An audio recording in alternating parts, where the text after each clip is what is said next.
They laughed at the dog until he proved them all wrong. The emergency sirens pierced through the mountain air like desperate screams. 3-year-old Emma Martinez had been missing for over 18 hours, somewhere in the vast wilderness of Pine Ridge National Forest. As the search and rescue teams gathered at base camp, their faces were grim, their hope fading with each passing minute. The temperature was dropping fast, and everyone knew that a toddler couldn't survive much longer in these conditions. That's when they saw him. A small, scraggly dog came bounding into the camp, his oversized ears flopping with each awkward step. He looked like a genetic lottery gone wrong, part Chihuahua, part Beagle, with maybe some Corgi thrown in for good measure. His legs were too short for his body, his tail curved in an odd direction, and one of his ears stood up, while the other drooped down like a broken antenna. He wore a faded red collar with a tag that read Buddy. But Buddy had other plans. He trotted right up to the search map, spread across the folding table, stood on his hind legs, and placed his front paws on the edge. His nose twitched as he sniffed the air. Then he looked up at the assembled team with the most serious expression a dog of his peculiar appearance could muster. Even in the midst of their desperate mission, the sight of this odd little dog trying to insert himself into their operation was almost comical. Seriously, laughed Jake Martinez, Emma's uncle, and an experienced hiker. You think this little guy can help find Emma when 30 trained professionals can't? He shook his head. Look at him. He can barely walk in a straight line. It was true. Buddy's gait was awkward, his proportions all wrong. When he tried to run, his short legs moved so fast they looked like a cartoon character's. But there was something in his dark, intelligent eyes that suggested he understood far more than anyone gave him credit for. Buddy belonged to old Mrs. Patterson, who lived in a cabin about 2 miles from where Emma had gone missing.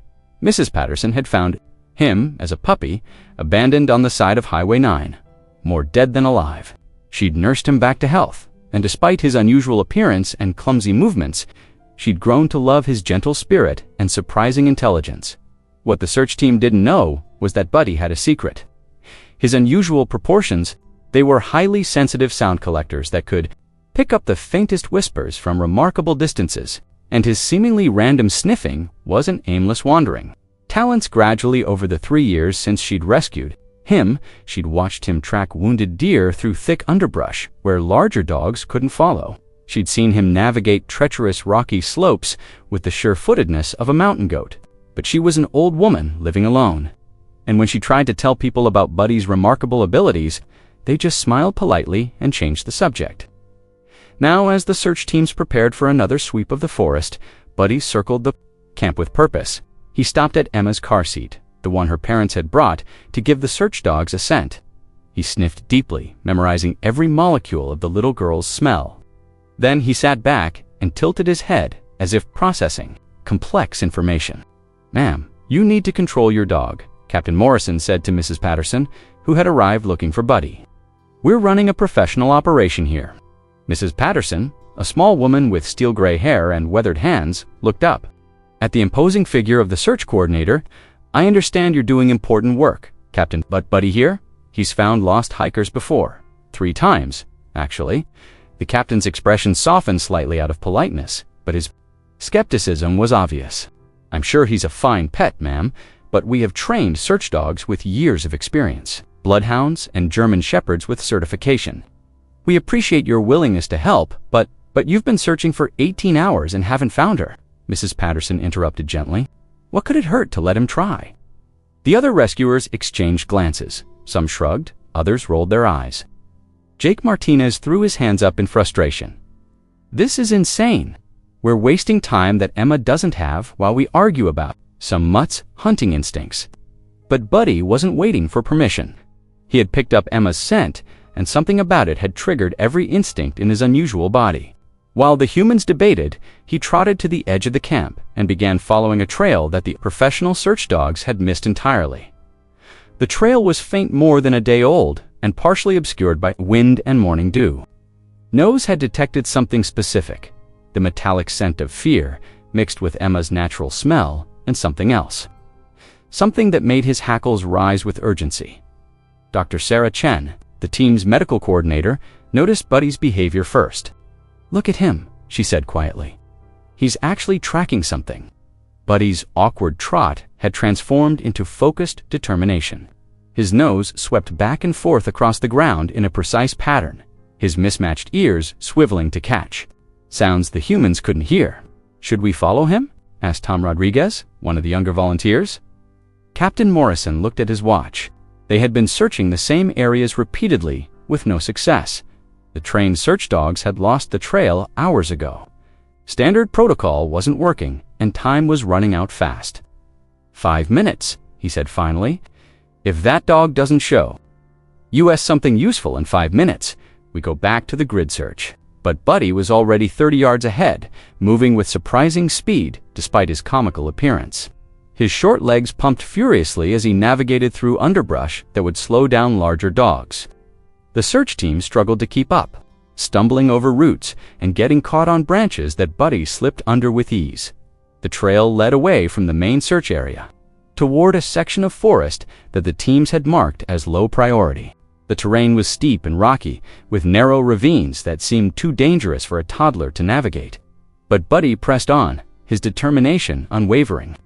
"This is ridiculous," panted Jake, breathing hard from the unexpected hike. "There's no way Emma came this way. She's 3 years old." But Dr. Chen was studying the terrain with new eyes. "Unless she didn't climb them," she said slowly. "Unless she fell," the team stopped. The implication hit them all at once. If Emma had wandered to the edge of one of these ravines in the dark, Buddy had disappeared around a rocky outcropping. Ahead of them, insistent bark that carried clearly through the mountain air when they rounded the corner. They found him at the edge of a narrow ravine, his small body pressed against a cluster of boulders. He was barking down into the gap. 20 feet down, in a narrow space between two large rocks, something moved. "Emma!" he shouted. A weak cry echoed back up from the ravine. "Help!" The little girl was alive, wedged in a crevice that had protected her from the worst of the cold wind. Her lips blue and her small body shivering uncontrollably. The rescue team sprang into action with practiced efficiency. Ropes were secured, medical equipment was unpacked, and within minutes, Dr. Chen was being lowered into the ravine while the others coordinated the extraction. But as the human drama unfolded above, something else was happening below. Emma, despite her condition, had noticed the small dog peering down at her from the edge of the cliff. His lopsided ears and concerned expression somehow made her feel less afraid. "Doggy," she whispered, her voice barely audible. Buddy's response was immediate. He began to whine softly, a comforting sound that seemed to calm the frightened child. It was as if he understood that his job wasn't finished just because he'd found her. Now he needed to help her feel safe until the adults could get her out. Dr. Chen reached Emma and began her assessment. "She's alert and responsive," she called up to the team. "Mild hypothermia, some dehydration, but she's going to be okay." As they prepared to lift Emma to safety, she kept looking up at Buddy. "Nice doggy," she murmured. "He found me." The extraction took 40 minutes. When Emma finally reached the surface, wrapped in emergency blankets and reunited with her sobbing parents, the first thing she did was look around for Buddy. He was sitting quietly beside Mrs. Patterson, his tongue hanging out and his mismatched ears perked up. When Emma's eyes found his entire body seemed to smile. The atmosphere at the rescue camp had completely transformed. The same volunteers who had laughed at Buddy's appearance just hours earlier were now looking at him with something approaching awe. Jake Martinez, Emma's uncle, approached Mrs. Patterson with tears in his eyes. "I owe you an apology," he said, his voice thick with emotion, "and I owe him everything." He knelt down beside Buddy and gently scratched behind his droopy ear. "I'm sorry, boy. I was wrong about you. Dead wrong." Captain Morrison, a man who prided himself on professional composure, found himself kneeling beside the small dog as well. "Mrs. Patterson," he said, "I'd like to discuss getting Buddy certified as a search and rescue dog, properly trained and officially recognized." Mrs. Patterson smiled, her weathered hand resting on Buddy's head. "I think he'd like that very much, Captain, but I have a feeling he's been ready for quite some time." Dr. Chen, who had been monitoring Emma's condition, looked up from her medical equipment. "You know what's remarkable," she said. "The way he tracked her scent after more than 18 hours, through changing weather conditions to a location that wasn't even in our search grid. That's not just good instincts, that's extraordinary ability. As the helicopter arrived to transport Emma to the hospital, the story of her rescue spread quickly through the emergency response community. Within hours, local news crews had arrived, wanting to interview the unlikely hero who had saved the day. But Buddy seemed uninterested in the attention.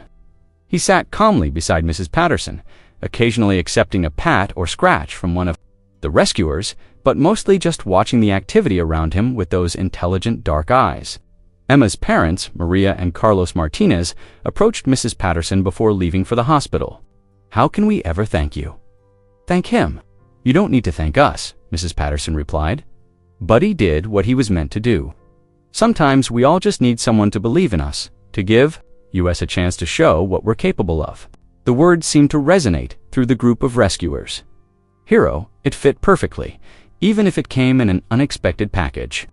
As the helicopter disappeared over the mountain peaks, carrying Emma to safety, the search team began packing up their equipment.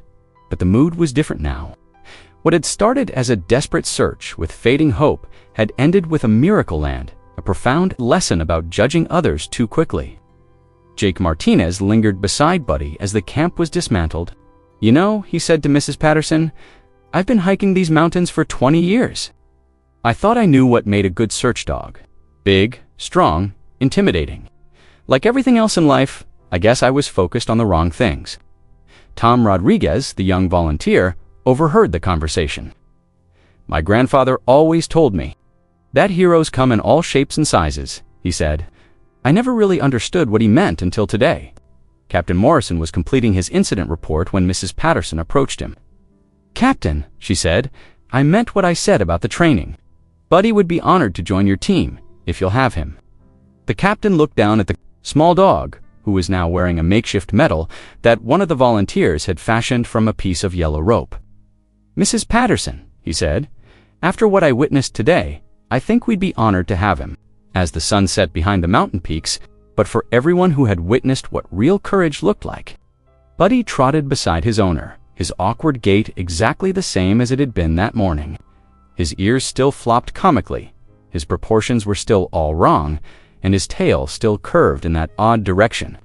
But now, those same physical traits that had once made people laugh were seen for what they really were: unique gifts that had saved a little girl's life. "Well, Buddy," Mrs. Patterson said as they reached their front porch, "I think this was quite a day." Buddy looked up at her with those intelligent dark eyes and wagged his crooked tail.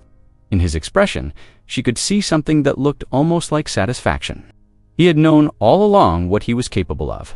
He had just been waiting for his chance to prove it. When Buddy arrived at the Martinez house, Emma ran to him on unsteady toddler legs and wrapped her small arms around his neck. "Thank you, Dougie," she whispered into his droopy ear. Buddy stood perfectly still, allowing the little girl to hug him as long as she wanted. His tail wagged gently, and he made soft, comforting sounds that seemed to communicate that he understood exactly what she was saying. Over the following weeks, as news of the rescue spread, Buddy became something of a local celebrity. People would stop Mrs. Patterson on the street to ask about the hero dog. Children pointed and waved when they saw him on their walks, but the most meaningful recognition came from an unexpected source.